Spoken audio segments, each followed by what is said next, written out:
ng bayan, maasahan anumang panahon.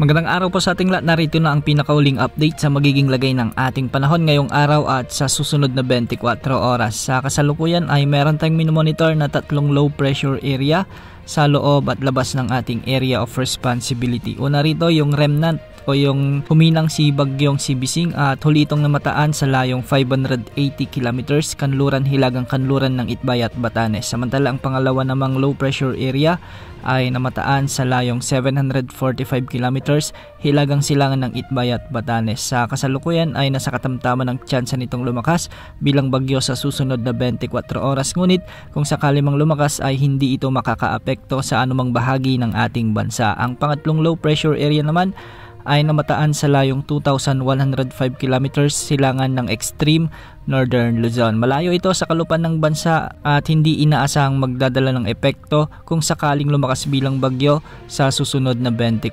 oras. Ang tanging dominanting weather system na nakakaapekto ngayon ay ang southwest monsoon o habagat na siyang magdadala naman ng mga pag-ulan ngayon sa may Zamboanga Peninsula.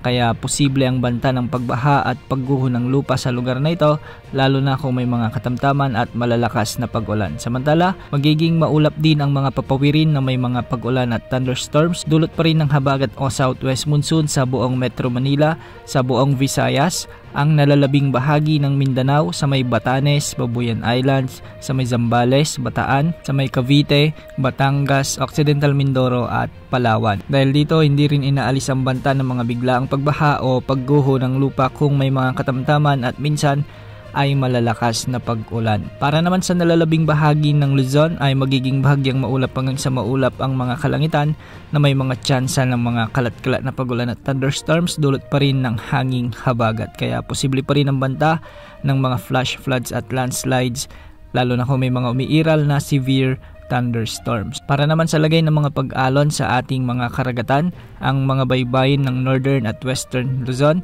ay posibleng umabot hanggang 2.8 meters.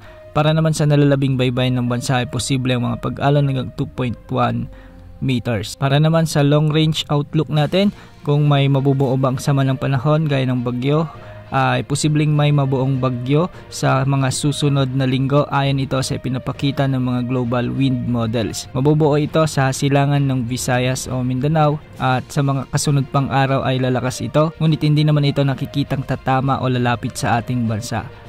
Ngunit dahil sa malawak ang bagyong ito ay posibleng makaapekto ang hanging habagat na hihilain o hahatakin nito sa malaking bahagi ng ating bansa na siyang magpapaulan din na posibleng magdulot ng mga pagbaha at pagguho ng lupa. Antabayanan ng mga susunod na updates ukol sa potensyal na sama ng panahon na ito. Bukas ay habagat pa rin ang dominanting weather system na magdadala pa rin ng mga pag-ulan sa kanlurang bahagi ng ating kapuluan. Yan ang update sa lagay ng panahon. Ito po ang weather update ng bayan, maasahan anumang panahon.